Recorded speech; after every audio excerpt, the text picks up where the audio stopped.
देखो, या तो नाम का आश्रय ले लीजिए या फिर धाम का आश्रय ले लीजिए।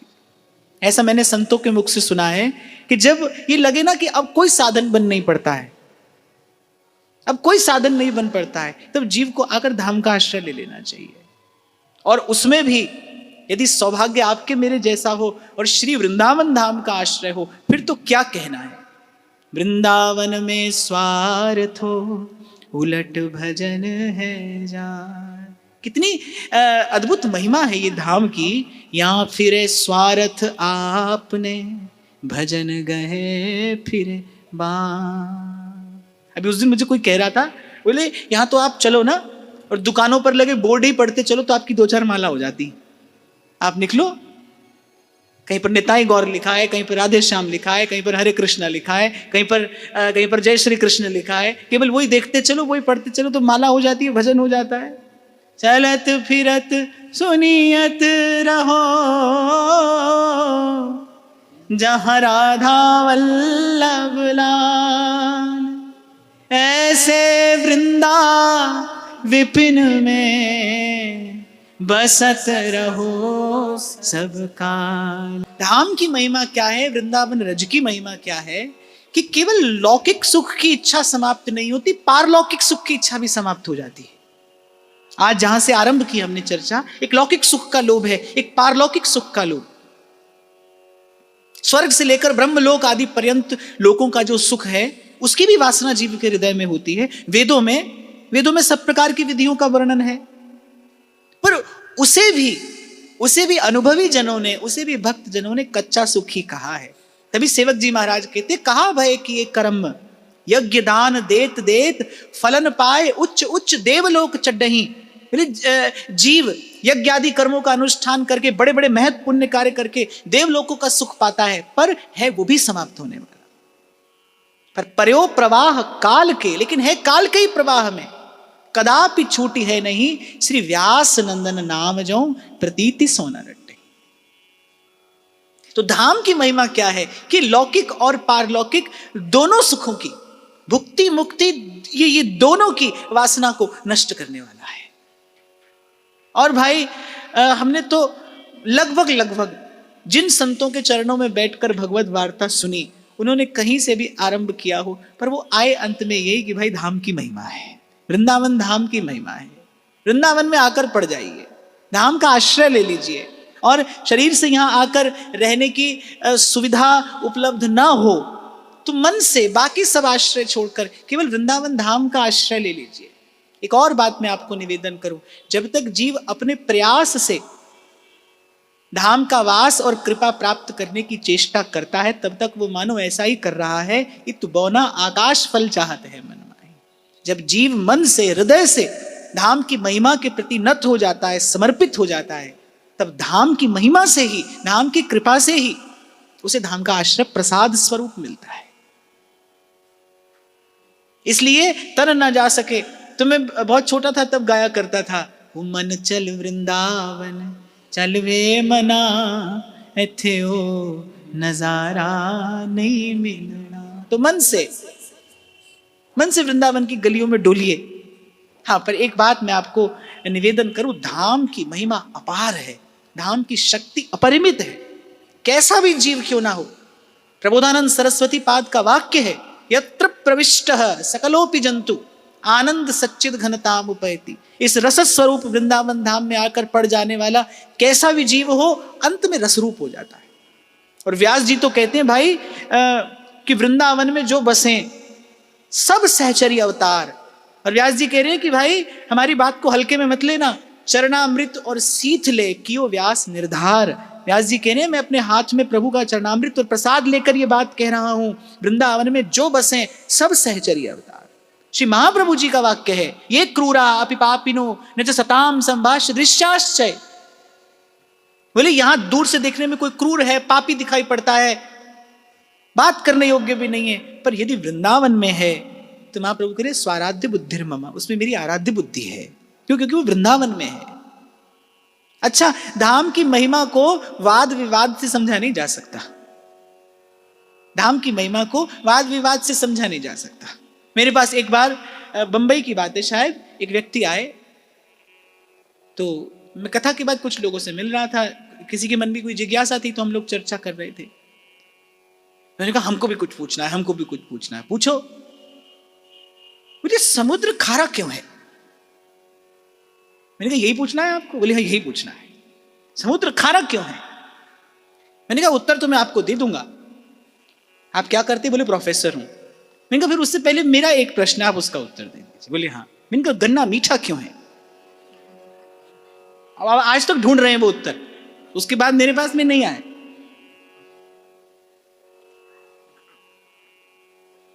कुछ बातें सिद्धांत होती है, उनको यथावत स्वीकार करना होता है, स्वीकार करके आगे बढ़ा जाता है। कुछ बातों को जाना जाता है, कुछ बातों को माना जाता है। ऐसे प्रभु आपके हैं, आप प्रभु के, इसको मानकर आगे बढ़ा जाता है। जानने की सामर्थ्य तो जीव में है नहीं, जान तो सकता नहीं। अरे अपना हित और अहित क्या यही नहीं जान पाया आज तक, प्रभु को क्या जानेगा?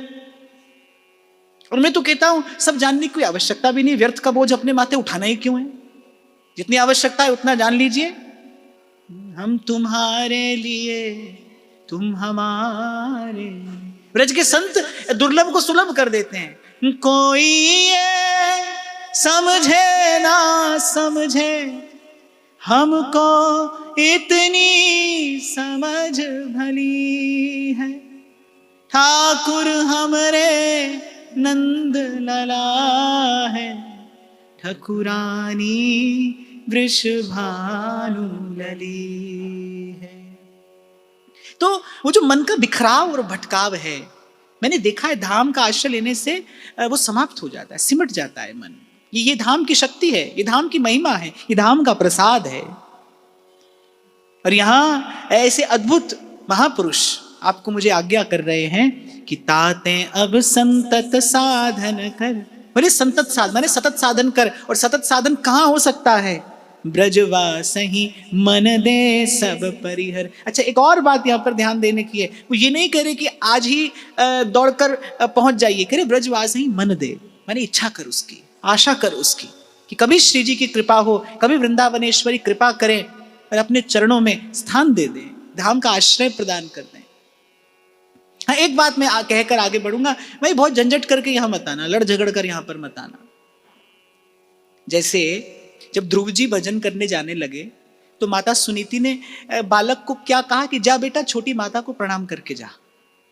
ध्रुव ने बड़ी आश्चर्य बड़ी दृष्टि से मां की ओर देखा, नन्हा सा बालक, अभी कुछ काल पहले वो मां से पीड़ित और प्रताड़ित होकर आया है, अपमानित होकर आया है। क्षत्रिय तेज है, वो अपमान सह नहीं सकता, उसे मृत्यु स्वीकार है पर अपमान स्वीकार नहीं है। अच्छा सत्पुरुष का यही लक्षण होता है। सत्पुरुष का जीवन क्या है? उसका यश ही उसका जीवन है, उसकी कीर्ति ही उसका जीवन है। मैं मशहूरी की बात नहीं कर रहा, यश जो सत्कर्म से मिलता है, सद्भाव से मिलता है, सेवा से मिलता है, जो परहित से मिलता है।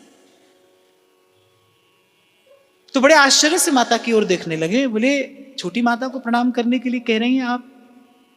तो मां कहती है बेटा जिस मार्ग पर जा रहा है उस मार्ग पर तन स्वस्थ होना हो, मन स्वस्थ होना चाहिए।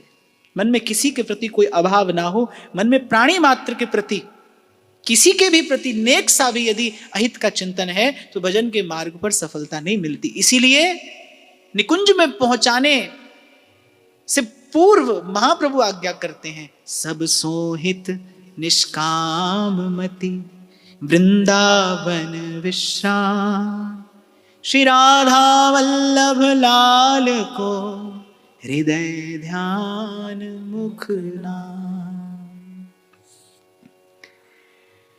सारद शेष सहस मुख गावे, तू न ब्रज प्रताप कहिया वह। सारद जो सतकोटि मिल, कल्पन करें विचार, वृंदावन सुख रंग को तऊ न पावे पार। सारद शेष सहस मुख गावे, तो न ब्रज प्रताप कह आवे। शेष शारदा सहस्र मुखों से गाएं तो भी इस धाम की, इस ब्रज भूमि की महिमा नहीं गा सकते। विधि बुद्धि थकी पार नहीं पावे, पुनि पुनि तारज को सिर नावे। आप सहित सब चतुर्भुज, सब ठारयो निहार, प्रभुता अपनी भूल गयो, तन मन के रयो हार। एक बार ब्रह्मा जी आए वृंदावन की शोभा का दर्शन करने। तो पहले तो ब्रह्मा जी को लगा कि ये सब लता पता तो हमारी सृष्टि में ही, तो वृंदावन भी हमारी सृष्टि में ही होगा। फिर किसी ने कहा ध्यान से देखिए, ये लता पता आपकी सृष्टि जैसी दिखाई पड़ती है पर है नहीं। तो ब्रह्मा जी ने कहा क्या विशेषता है इनमें? तो बोले कुछ काल यहां रहकर देख लीजिए। कुछ काल ब्रह्मा जी ने रहकर देखा तो क्या विशेषता है? बोले सदा ही प्रफुल्लित है ये वृंदावन। यहाँ का कोई पुष्प कभी मुरझाता नहीं, यहाँ का फल कभी नीरस नहीं होता, कभी कभी सूखता नहीं। ये वृंदावन धाम की महिमा है। तब आप सहित सब चतुर्भुज सब ठा रहे हो निहार। फिर कह रहे ब्रह्मा जी की बुद्धि भी थक गई, प्रभुता अपनी भूल गयो, तन मन कह रहे हो हार। इसी बात में आपको भी निवेदन कर रहा था कि कुछ बातें बुद्धि की सीमा से परे होती है। ब्रह्मा जी की बुद्धि नहीं जान सकती इस धाम की महिमा को, इसीलिए संतों की बात को मान लेना चाहिए। धाम ऐसा ही है भाई, धाम की महिमा ऐसी है, आकर पड़ जाइए मन से वृंदावन धाम का आश्रय ले लीजिए। अभी कुछ दिन पहले एक संत से चर्चा हो रही थी, तो मैंने कहा महाराज जी मेरी यही इच्छा है कि वृंदावन वास करना है, यहीं पर सत्संग की सेवा होती रहे। तो उन्होंने मुझसे कहा बोले बात तो बड़ी अच्छी है, उत्तम है, पर हमें तो ऐसा लगता है कि अभी ऐसा निर्णय करना शीघ्रता है, अभी आपको ऐसा नहीं सोचना चाहिए। खैर सब लोग सब तरीके की बात करते हैं, पर जाको है जासो मन मानो, सो है ताके हाथ बिकानो। पर उन्होंने अपने मुख से फिर एक बात और कही कि एक बात हम भी कहते हैं, अगर साधन करने की सामर्थ्य ना हो तो फिर जीव को सब साधनों का साधन एक कर लेना चाहिए, धाम का आश्रय ले लेना चाहिए। धाम अपनी कृपा से भजन कराता है। तो मैंने कहा महाराज जी हमारी बिल्कुल यही दशा है, हमसे तो भजन होता नहीं, भजन करने की सामर्थ्य हम में है नहीं। सब विचार करके अब केवल श्री जी के चरणों का आश्रय लेकर और पड़ गए वृंदावन में। दीजो वृंदावन वास, निरखूं श्री राधा वल्लभ लाल को। प्रेम भक्ति ब्रज में अति भारी, ताबस अटके कुंज विहारी। कुछ ऐसी महिमा है इस भूमि की, यहाँ के जन जन के, यहाँ के कण कण में कोई ऐसा प्रेम भाव है जिस प्रेम भाव के लोभ ने ठाकुर को अटका रखा है। ताबस अटके कुंज विहारी। ज्ञानी खोजे ज्ञान में, भजनी भजन अपार। ते हरि ठाड़े रहत हैं, ब्रज देविन के द्वार। यहाँ गोपी नचाती है कन्हैया को, वहां कन्हैया अनंत कोटि ब्रह्मांडों को नचा रहा है और यहाँ गोपी कन्हैया को नचा रही है। अच्छा नचाती भी थोड़ी सी वस्तु का लोभ देके, अरे ठुमका लगा दे तो है पायल पहनाऊंगी, बांसुरी बजा दे तो है माखन खिलाऊंगी। और थक जाती है ब्रह्मादिकों की बुद्धि, नारद आदि विचार करते रह जाते हैं। जब कन्हैया देहली नहीं लांग सकते तब नारद जी की वीणा गा उठती है। छितिनापी त्रिपाद करुणामय, बलि छल दियो पतार। बोले ये वही प्रभु हैं जिन्होंने 2 पग में सारी सृष्टि को नाप लिया, तीसरा पग रखने के लिए स्थान नहीं मिला। छितिनापी त्रिपाद करुणामय, बलि छल दियो पतार। देहरी उलंघ सकत नहीं सो प्रभु, खेले नंद दुआर। आज उनसे देहली का लंघन नहीं हो रहा। ये महिमा किसकी है? ये महिमा प्रेम की है। कुछ ऐसा प्रेम भाव यहां पर प्रकट है जिसमें प्रभु का मन अटका है। ता बस अटके कुंज विहारी। अनत नेक मन में नहीं आवे, ब्रज जन घर कृत करन न पावे। अनत जुगत अति भोग लगावे, देख ही दृष्टि कृपाता आवे। ब्रजवासी अति जतन दुरावे, चोर ले अरुरुचि सोपावे। कह रहे यहाँ पर कुछ ऐसा दृश्य देखने को मिलता है, अनेक अनेक नैवेद्य सिद्ध करके, अनेक अनेक मंत्रों का उच्चारण करके कोई प्रभु को भोग निवेदन करता है। अब पता नहीं, कह रहे हैं कि पता नहीं दृष्टि भी पड़ती है प्रभु की कि नहीं पड़ती, खबर नहीं। और यहां ब्रजवासी अति जतन दुरावे, और बोले ब्रजवासी क्या है, गोपियां कैसी हैं, माखन छुपा छुपा कर रखती हैं, दुबका दुबका कर रखती हैं, कन्हैया की दृष्टि नहीं पड़नी चाहिए। चोर ले अरुरुचि सौंपा, गाली पड़ती है कन्हैया को माखन चुराने के लिए। पहले तो कोई चोरे ही कह दे तो गाली है भाई, और यहां तो उनका ये विश्व प्रसिद्ध नाम है। कोई चित चोर कहता है, कोई माखन चोर कहता है, पर प्रभु की चोरी की भी बलिहारी है। संत कहते हैं अनेक जन्मार्जित पाप चोरम चौराग्रगण्यम पुरुषम नमामि ब्रजे वसंतम नवनीत चोरम ब्रजे वसंतम। अनेक जन्मार्जित पाप चौरम, गाली खाई है कन्हैया ने। अच्छा, कन्हैया को गाली पड़ती है तो मैया का हृदय थोड़ा व्याकुल होता है। मैया हाथ जोड़कर कहती है अरे गारी मत दीजो मो गरीबनी को जायो है। चौथे पन में मैया को कन्हैया मिले हैं। मैया कहती है कि माखन ले जाओ। मैया कहती है जितना जितना माखन जिसका लिया है तोल तोल कर ले जाओ मुझसे, पर अरे गारी मत दीजो मो गरीबनी को जायो है। कान जैसो लाल बड़े, कान जैसो लाल बड़े भागन सो पायो है। गारी मत दीजो मो गरीबनी को जायो है।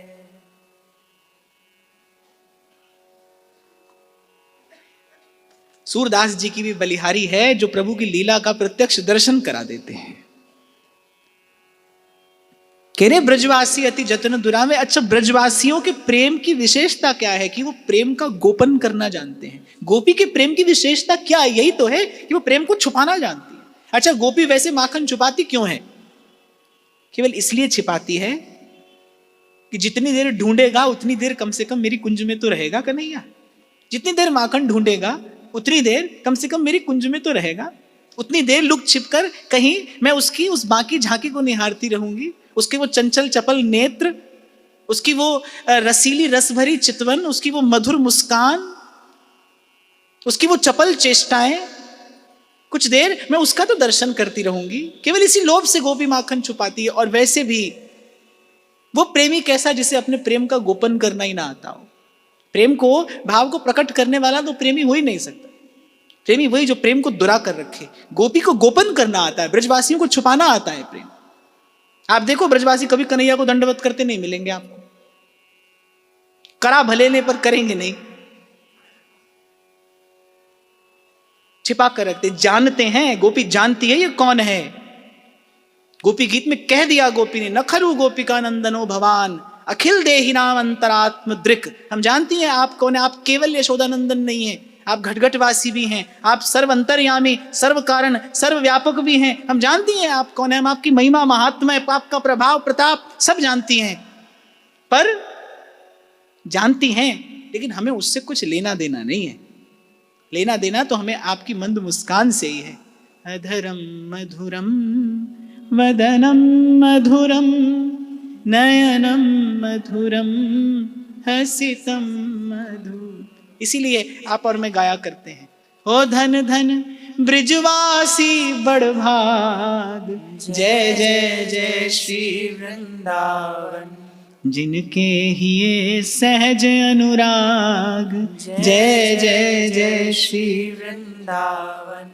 लेत सुख रास हिडोला भाग, जय जय जय श्री वृंदावन। गावत जीवत जुगल सुहाग, जय जय जय श्री वृंदावन। और रसिक ने कोटि मुक्ति पग पेल, सुकेरे ठाड़ी मुक्ति ननेक निहारत, करते चार पदारथ डारत, धर्म अर्थ काम मोक्ष। सब कन्हैया की एक मंद मुस्कान पर न्यौछावर करते हैं। जाको काहू पार ना पायो, तिहि जसुदा पे आप बधायो। ब्रह्मा शंकर शंभु से भी ध्यान न जिनका, संभलते देखा, गोकुल के गौरस पर उनको 100 बार मचलते देखा, प्रबल प्रेम आले पढ़कर। और जिनकी मात्र भ्रिकुटी के भय से सागर सप्त उबलते देखा, माँ यशोदा के भय से उनको। कहते हैं कि वो नेत्रों में जो काजल लगा था वो सब बहकर कपोलों पर आ गया। काले कन्हैया काले कपोल पर काजल और काला। माँ यशोदा के भय से उनको अश्रु बिंदु दृग ढरते, प्रबल प्रेम के। अखिल ब्रह्मांड अंड को प्रभु प्रति, ब्रज सो प्रीति करत संतत रति। नाचत रहत दारु पुतरी सर, जाको मन जैसो तैसो हरि। जो सकल वर्ण प्रतिबिंब फटिक मही, ऐसे सदृश होत हरिता कहीं। 10 विधि भये कंस जब मार्यो, रूप अनंत देख विधि हार्यो। जो सकल वर्ण प्रतिबिंब फटिक मही, ऐसे सदृश होत हरिता कहीं। ऐसे स्फटिक मणि में नीली वस्तु का प्रतिबिंब पड़े तो वो नीली दिखाई पड़ने लगती है, पीली का पड़े तो वो पीली दिखाई पड़ने लगती है। ऐसे ही कह रहे हैं कि वैसे तो ये यथा माम प्रपद्यन्ते तांस तथैव भजाम्य हम, प्रभु का भी वाक्य है, संतों का भी अनुभव है। जाकी रही भावना जैसी, प्रभु मूरत देखी तिन तैसी। उदाहरण दे रहे हैं, जब कंस का वध करने के लिए मथुरा पहुंचे तो कहते हैं कि जब उस रंग मंडप में भगवान का पदार्पण हुआ तो वहां जितने लोग बैठे थे, जिसका जैसा भाव था उसको वैसा ही प्रभु का दर्शन हो रहा है। किसी को वीर रस की अनुभूति हो रही है, किसी को ज्ञानियों को शांत रस की अनुभूति होने लगी। प्रभु का रूप देखकर उनको समाधि लग गई। कामनियों के हृदय में श्रृंगार रस का उद्दीपन हो गया। जो वृद्ध थे उनके हृदय में वात्सल्य भाव उमड़ आया। जो भक्त थे, जो वैष्णव थे, उनके हृदय में भक्ति भावना उमड़ पड़ी प्रभु के रूप का दर्शन करके। और जो विरोधी थे उनको प्रभु काल के समान जान पड़े। कंस भयभीत हो गया। एक भक्त जो प्रभु के सुकुमार रूप का दर्शन करके न्यौछावर हो रहा है, उसी स्वरूप का दर्शन करके कंस भयभीत हो रहा है। लीला सिंधु सुधा मज्जन करी, तिहि ब्रजवास करहि सब परिहरि। जो चित चित्र चित वै न चितेरो, यो सब तज माया को केरो। परत्रिय और भक्त को सहोदर, गिरि सम सहनशील सब तजि डर। कह रही लीला सिंधु सुधा मज्जन करी, तिहि ब्रजवास करहि सब परिहरि। इस ब्रजभूमि का आश्रय करके हृदय में जैसा भाव हो, वैसा भाव, वैसा संबंध, वैसा नाता प्रभु से जोड़ ले और अपने भाव के अनुरूप, अपने भाव के अनुकूल प्रभु की लीला का गान करे, कथन करे, श्रवण करे, चिंतन करे, मनन करे, ध्यान करे। जो चित चित्र चित वै न चितेरो, यो सब तज माया को केरो। चित्र कितना भी सुंदर क्यों ना हो, किसी व्यक्ति का चित्र कितना भी सुंदर, मनोरम, आकर्षक क्यों ना हो, वो 2 घड़ी के लिए नेत्रों को ही तो लुभा सकता है, बात थोड़ी कर सकता है, प्रश्न का उत्तर थोड़ी दे सकता है। आप पीड़ा में हो तो 2 घड़ी तो 2 प्रेम के बोल थोड़ी आपसे बोल सकता है। चित्र है, ऐसे ही कह रहे, ऐसे ही माया का चित्र है, देखने में तो बड़ा आकर्षक है, थोड़ी देर के लिए फंसा लेता है, जीव को अटका लेता है, पर कह रहे उसकी पीड़ा को दूर नहीं कर सकता, उसके अभाव को दूर नहीं कर सकता। परत्रिय और भक्त को सहोदर, गिरि सम सहनशील सब तजि डर। यहां कह रहे हैं कि पर स्त्री, पर धन, इससे सदा बचते हुए। अच्छा, मैं कई बार विचार करता हूं कि हमारे श्री महाप्रभु जी ने बड़ा थोड़ा सा ही सिद्धांत कहा, रस में निमज्जित उनकी वाणी है, पर एक बात से विशेष सावधान रहने के लिए साधक को कहा गया, पर धन पर तीय बंचु। महाप्रभु जी का वाक्य है, बोले पर धन और पर स्त्री ये जीव को अनंत अनंत काल के लिए नरक की अग्नि में डालने वाले हैं। यहां श्री चतुर्भुज दास जी महाराज भी इस शिक्षा सकल समाज यश के विराम में कहते हैं, सब कर ले, यहां धाम में आकर रहे, प्रभु की लीला का चिंतन कर, तेरा जैसा भाव होगा वैसा प्रभु स्वीकार करेंगे। तो जिस संबंध से प्रभु का भजन करेगा प्रभु उसी संबंध से उत्तर देंगे। पर एक बात में सावधान रहना, परधन परतीय बंचु। मैं फिर कह रहा हूं भाई, ये छोटा सा अपराध जीव को अनंत अनंत काल के लिए भगवान से विमुख कर देने वाला है। भक्तों को सहोदर, सहोदर कहते हैं अपना भ्रातृ समान मानना। सहोदर कहते हैं जो आपकी माता के उदर से आपके साथ प्रकट हुआ हो। तो कह रहे भक्तों को इस प्रकार अपना सुहृद मानते हुए, अपना बंधु मानते हुए और गिरिसम सहनशील, सहनशील होकर सुख दुख के थपेड़ों को प्रभु के आश्रय रहकर झेलते हुए, सब तज डर, सब प्रकार के भय से मुक्त होकर, निर्भय निश्चिंत होकर,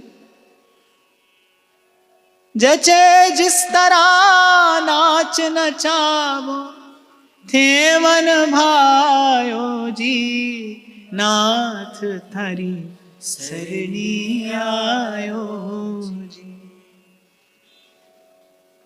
मान अपमान न मन में आने, निंदा स्तुति सम करि जाने, सकल देह दुख सुख कर मानहि, शत्रु मित्र समता करि जानहि।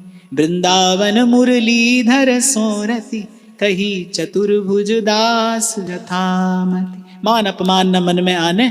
आपको लगेगा तो सही कि असंभव सी बात है, पर संतों के जीवन में ऐसी स्थिति का दर्शन होता है। मुझे एक प्रसंग स्मरण आ रहा है कि आपने नाम सुना होगा बक्सर वाले श्री मामा जी महाराज, बड़े अद्भुत अनुरागी संत। श्री जानकी जी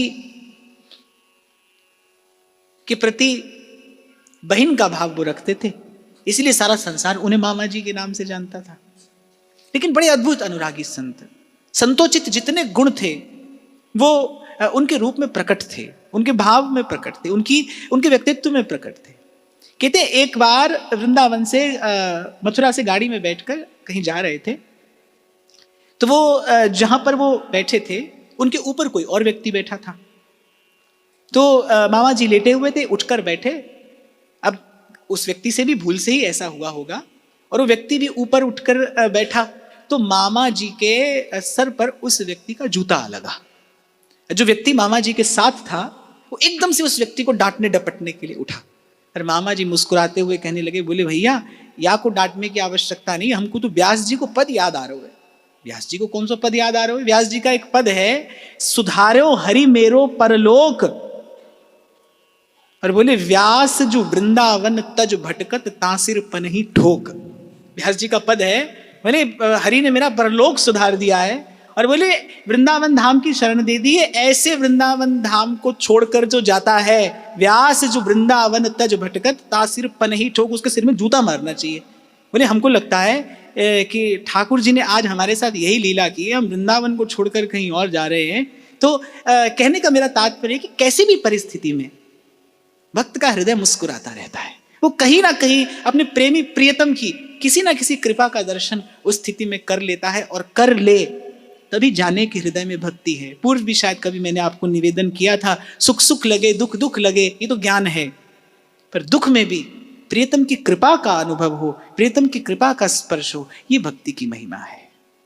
तो इस भाव भावना के साथ श्री चतुर्भुज दास जी महाराज इस प्रथम प्रसंग को विराम देते हैं। मैं अपनी भावना श्री जी के चरणों में निवेदन करता हूं।